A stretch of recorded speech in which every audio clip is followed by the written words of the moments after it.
Good morning everyone. आज अपन बात करेंगे, नया टॉपिक है फंडामेंटल का, पेरी ऑपरेटिव नर्सिंग। ये यूनिट नंबर क्या है, 10 है। इसमें अपन किसके बारे में बात कर रहे हैं, पेरी ऑपरेटिव नर्सिंग। तो सबसे पहले इसको अपन समझते हैं कि पेरी ऑपरेटिव नर्सिंग क्या होता है। पेरी ऑपरेटिव नर्सिंग ये दो वर्ड से मिलकर बना होता है, पेरी प्लस ऑपरेटिव। ऑपरेटिव को अपन क्या कर सकते हैं, ऑपरेशन कह सकते हैं, सर्जरी कह सकते हैं, राइट। ऑपरेटिव को, और पेरी का मतलब ऑपरेशन के आसपास का टाइम। तो इसका मतलब क्या होगा, around the time of surgery. Around the time of surgery, surgery के आसपास का टाइम।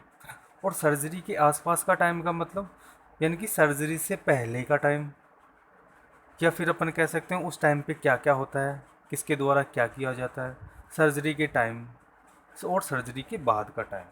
उसको अपन किस में पढ़ते हैं, पेरी ऑपरेटिव में। जैसे सर्जरी से पहले अपन उसको क्या बोल देंगे, प्री ऑपरेटिव।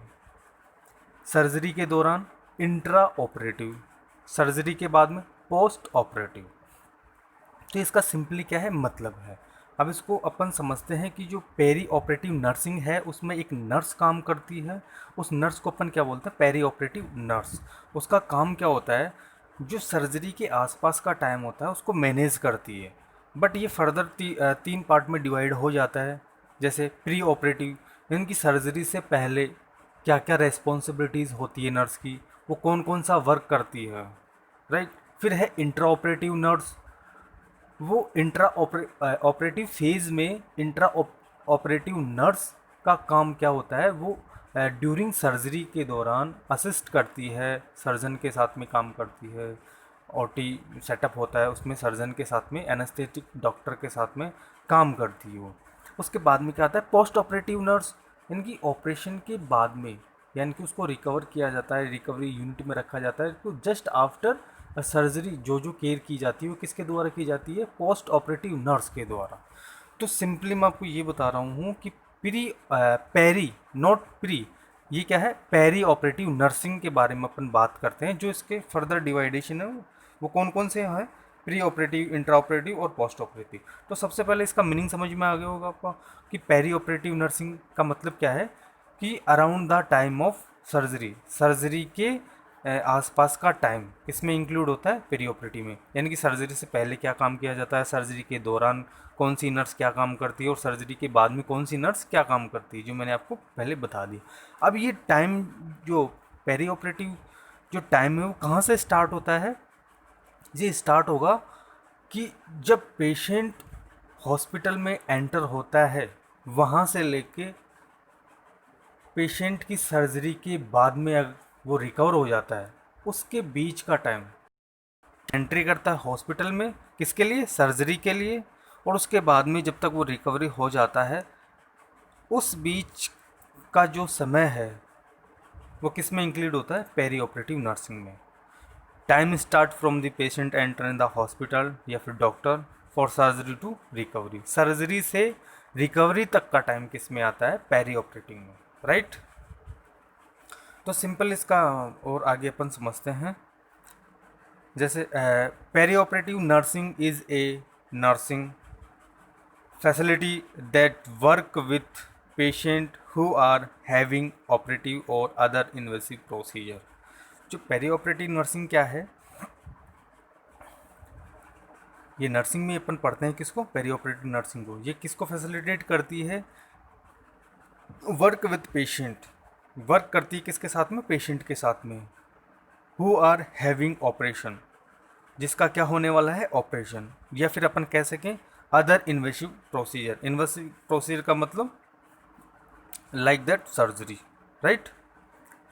माइनर हो सकती है, मेजर हो सकती है इन्वेसिव प्रोसीजर। कहने का मतलब प्री ऑपरेटिव नर्सिंग क्या है, उसमें जो नर्स है वो पेशेंट के साथ में काम करती है। कौन से पेशेंट के साथ में, उसकी केयर करती है, ट्रीटमेंट करती है और असेस करती है किसको, डॉक्टर को। वो पेशेंट कौन होगा, सर्जरी वाला पेशेंट होगा। अब नेक्स्ट अपन बात करें, peri operative nurse work closely with surgeon, anaesthesiologist, nurse anaesthetist, surgical technologist and nurse practitioner. जो पेरी ऑपरेटिव नर्स है वो किसके साथ में क्लोजली काम करती है? सर्जन हो सकता है, सर्जरी एनेस्थीसिया देने वाला डॉक्टर हो सकता है, नर्स जो एनेस्थीसिया देता है वो हो सकता है, जो सर्जिकल टेक्नोलॉजिस्ट है वो हो सकता है, और नर्स प्रैक्टिशनर, इन सभी के साथ में क्लोजली वो क्या करती है? प्रैक्टिस करती है, वर्क करती है, राइट। तो आपको समझ में आ गया होगा कि पेरी ऑपरेटिव क्या है, पेरी ऑपरेटिव नर्सिंग क्या है, राइट। अब अपन बात करें पेरी ऑपरेटिव नर्सिंग की, इंट्रोडक्शन हो गया। अब डेफिनेशन या फिर इसका सिंपल मतलब समझें तो ये क्या है? Peri operative nursing use to describe the nursing care provided in the total surgical experience of the patient. Use to describe the nursing care provided in total surgical experience of the patient. इसमें होता क्या है? Nursing care provide की जाती है किसको? किस patient को? सर्जरी वाले पेशेंट को, जिसकी सर्जरी होने वाली है। इन the total surgical experience of the client, मतलब जिस पेशेंट की सर्जरी होने जा रही है उस पेशेंट के साथ में सर्जरी से पहले, सर्जरी के साथ में और सर्जरी के बाद में टोटल नर्सिंग केयर प्रोवाइड करवाने का काम होता है किसमें? पेरी ऑपरेटिव नर्सिंग में। तो इसमें फर्स्ट इसके फेजेस हैं pre operative, intra operative and post operative, right. अपन बात करें इसकी फेज की, तो सबसे पहले अपन फेज लेते हैं phases of peri operative nursing में। फर्स्ट फेज क्या है? Pre operative. प्री ऑपरेटिव का मतलब क्या होता है कि ऑपरेशन से पहले, यानी कि ऑपरेशन से पहले पेशेंट नर्स की क्या क्या रिस्पॉन्सिबिलिटी होती है, पेशेंट का के साथ में कौन कौन सी प्रिपरेशन की जाती है, पेशेंट को किस तरीके से सर्जरी के लिए तैयार किया जाता है, वो अपन आगे पढ़ेंगे। बट सिंपली प्री ऑपरेटिव का मतलब होता क्या है? Extend from the time the client is admitted in the surgical unit to the time he or she is prepared for the surgical procedure until the is transported into the operative room। ये अपने को क्या कहता है कि patient को admit किया जाता है सबसे पहले, सर्जरी से पहले किसमें? सर्जिकल यूनिट में। वहाँ पे पेशेंट का प्रिपरेशन किया जाता है। अब क्या प्रिपरेशन किया जाता है वो जब अपन प्री ऑपरेटिव डिटेल से पढ़ेंगे तब बताया जाएगा। वहाँ पे पेशेंट को क्या किया जाता है? प्रिपरेशन के लिए तैयार किया जाता है, राइट। कब तक? जब तक कि उसको ट्रांसपोर्ट नहीं कर दिया जाता। कहाँ तक? ऑपरेटिव रूम में या फिर ओटी तक। ओटी तक पहुँचाने से पहले और सर्जिकल यूनिट में एडमिट करने के बाद का टाइम किस में आता है? प्री ऑपरेटिव में, राइट। जैसे सर्जिकल यूनिट में पेशेंट को एडमिट कर दिया, फिर उसका प्रिपरेशन कर रहे हैं अपन किसके लिए? सर्जरी के लिए। जैसे उसको फिजिकली प्रिपरेशन करना, मेंटली प्रिपेयर करना, वाइटल साइंस जो इन्वेस्टिगेशन है उनको असेसमेंट करना, कंसल्ट इन्फॉर्म उसको चेक करना, ये सारी किस में आती है? प्रिपरेशन में। पेशेंट को एनबीएम है कि नहीं है, एलिमिनेशन, न्यूट्रिशन स्लिप, ये जितने भी प्रोसीजर हैं वो पहले हो चुकी होती हैं। तो इस टाइप की कुछ प्रिपरेशन होती है। उस प्रिपरेशन के बाद में जब तक कि पेशेंट अगर ओटी तक नहीं जाता, सर्जिकल यूनिट में एडमिट होने के बाद का टाइम किस में आता है? प्री ऑपरेटिव में, राइट। उसको अपन क्या बोलते हैं? Pre operative. नेक्स्ट अपन बात करें इंट्रा ऑपरेटिव। तो इंट्रा ऑपरेटिव का टाइम क्या होगा कि जो प्री ऑपरेटिव में क्या था? सर्जिकल यूनिट से ऑपरेशन थिएटर में जाने से पहले का टाइम। लेकिन इंट्रा ऑपरेटिव में क्या होगा कि उसको एडमिट कर दिया गया है। कहाँ पे ले आए पेशेंट को? अपन ओटी में ले आए, और ओटी में लाने के बाद पेशेंट को एनेस्थीसिया देने का काम किया जाता है।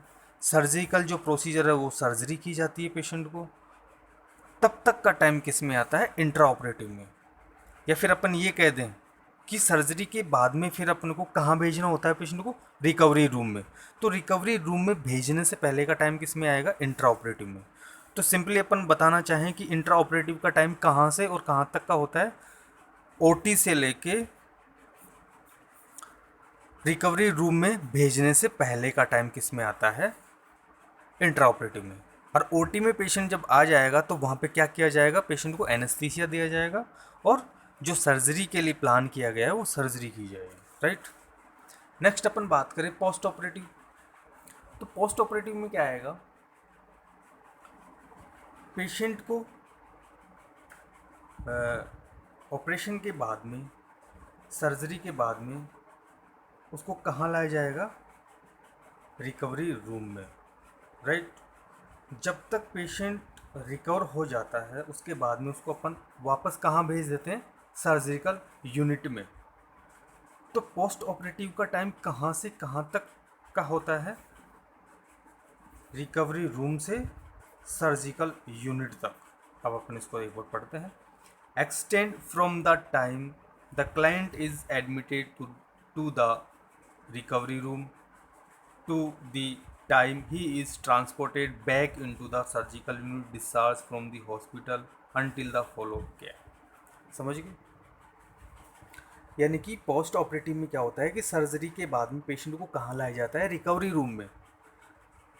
वहाँ पे नर्स जो पोस्ट ऑपरेटिव जो नर्स है वो पोस्ट ऑपरेटिव केयर प्रोवाइड करवाएगी किसको, पेशेंट को। कब तक, जब तक कि पेशेंट रिकवर ना हो जाए। रिकवर का मतलब जो भी सर्जरी से रिलेटेड लॉस हुआ है, कॉन्शियसनेस हुआ है पेशेंट, एनेस्थीसिया का जो इफ़ेक्ट बना हुआ है वो जब तक रिड्यूस नहीं होता, पेशेंट की वाइटल साइंस इल्यूमिनेशन नॉर्मल नहीं आती, तब तक उसको अपन क्या रखते हैं, रिकवरी रूम में। उसके बाद में अपने को कहाँ भेजना होता है उसको, फिर से सर्जिकल यूनिट में, या फिर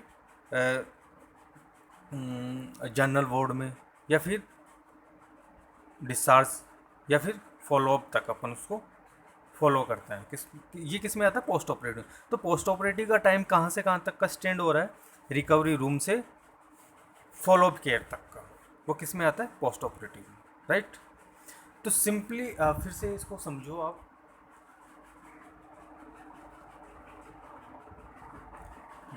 ये मैंने पेंसिल से कुछ डायग्राम बनाया है एक साइड में। इसमें आप देखो स्टार्टिंग में क्या है, सर्जिकल यूनिट। SU का मतलब क्या है, सर्जिकल यूनिट। सर्जिकल यूनिट में क्या किया जाता है, प्रिपरेशन की जाती है पेशेंट को। वहाँ से पेशेंट को कहाँ लाया जाता है, OT में। और OT में क्या काम किया जाता है, एनेस्थीसिया देने का काम किया जाता है और सर्जिकल प्रोसीजर होता है।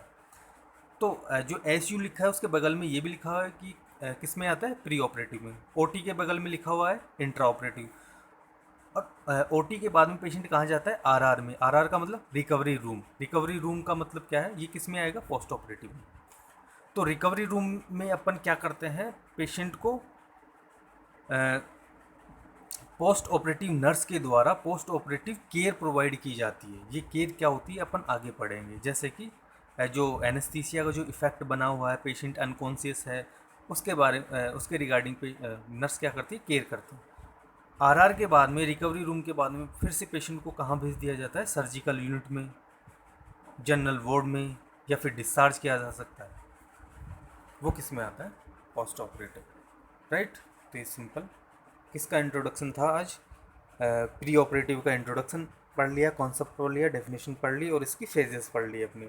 तो फेजेस कौन कौन सी हैं, pre operative, intra operative and post operative. इनके नाम से ही पता चलता है। पेरी ऑपरेटिव नर्सिंग का मतलब, पेरी का मतलब सराउंडिंग द सर्जिकल सर्जरी, वो around the time of surgery. Surgery के आसपास का टाइम किस में आता है, पेरी ऑपरेटिव। पेरी ऑपरेटिव की अगर फेजेस की बात करें तो वो कौन कौन सी होती है, प्री ऑपरेटिव। प्री ऑपरेटिव नाम से पता चल रहा है ऑपरेशन से पहले का टाइम, उसमें नर्सेस की क्या क्या रोल होते हैं, क्या क्या केयर की जाती है, क्या क्या रिस्पॉन्सिबिलिटी होती है, वो अपन किस में पढ़ते हैं, प्री ऑपरेटिव में। Intra operative during surgery, post operative after surgery, right. Thank you.